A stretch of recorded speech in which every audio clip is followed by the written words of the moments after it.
നമ്മുടെ സമൂഹത്തിൽ ജീവിക്കുന്ന ആളുകൾക്കൊരു പ്രത്യേകതയുണ്ട്. അവർക്ക് എപ്പോഴും ലൈഫ് അപ്ഡേറ്റഡ് ആയിക്കൊണ്ടേയിരിക്കണം. അതായത് കഴിഞ്ഞ 2024 ജീവിച്ച പോലെ അല്ല അവർക്ക് 2025 ജീവിക്കേണ്ടത്. പക്ഷെ അവർ മനസ്സിലാക്കാത്തൊരു കീ പോയിന്റ് ഉണ്ട്, അല്ലെങ്കിൽ ഒരു കാര്യമുണ്ട്. നമ്മുടെ പരിസ്ഥിതി മാറാതെ ഒരിക്കലും നമ്മുടെ പരിധി മാറില്ല. ആളുകൾക്ക് എപ്പോഴും വേണ്ടത് പുതിയൊരു കംഫോർട്ട് സോൺ ബ്രേക്ക് ചെയ്യുക, പുതിയൊരു സ്ഥലത്തേക്ക് എത്തുക. ആൻഡ് 2024 കംഫോർട്ട് സോൺ ബ്രേക്ക് ചെയ്യുക, 2025 പുതിയൊരു സോണിലേക്ക് എത്തുക.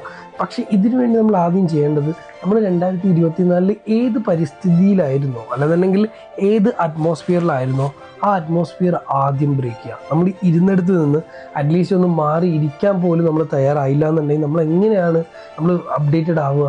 അത് 2024 നമ്മൾ ഏത് സിസ്റ്റമാണോ ഫോക്കസ് ചെയ്ത് നമ്മൾ ഫെയിലിയർ ആയത്, ആ ഫെയിലിയർ ആയതിൻ്റെ ഡിഫക്റ്റ് ഉണ്ടാവില്ല. ഈ ഡിഫക്റ്റ് കണ്ടുപിടിച്ച് ഇതിനെ ക്ലാരിഫൈ ചെയ്ത് ഇതിനെ റെക്ടിഫൈ ചെയ്ത് മുന്നോട്ട് പോയിട്ടില്ല എന്നുണ്ടെങ്കിൽ അപ്പോഴും നമ്മൾ ഫോളോ ചെയ്തുകൊണ്ട് പോവുക പഴയ സിസ്റ്റവും പഴയ കാര്യങ്ങളും തന്നെയായിരിക്കും. അങ്ങനെയാണെന്നുണ്ടെങ്കിൽ എങ്ങനെയാണ് ഒരു പുതിയ കംഫോർട്ട് സോൺ ബ്രേക്ക് ചെയ്ത് നമ്മൾ പുതിയൊരു ലെവലിലേക്ക് എത്തുക? That is not possible, right?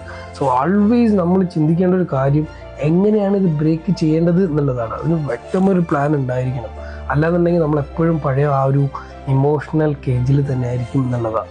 So as usually ഞാൻ എപ്പോഴും പറയുന്നൊരു കാര്യമുണ്ട്, don't be hunger four good profit, just hunger four good opportunity എന്നുള്ളത്. അത് ജസ്റ്റ് ഒരു കോട്ടായിട്ട് മാത്രം കാണരുത്. അത് ലൈഫിൽ അഡാപ്റ്റ് ചെയ്യണമെന്നുണ്ടെങ്കിൽ റെക്ടിഫൈ ചെയ്യാനുള്ളൊരു അഡാപ്റ്റബിലിറ്റിയും ആ ഒരു മൈൻഡ് സെറ്റ് നിങ്ങൾ ബിൽഡ് ചെയ്തേ പറ്റുള്ളൂ. അല്ലാന്നുണ്ടെങ്കിൽ എപ്പോഴും നമ്മൾ ആ ഒരു കംഫർട്ട് സോണിൻ്റെ ഉള്ളിൽ തന്നെ ആയിരിക്കും.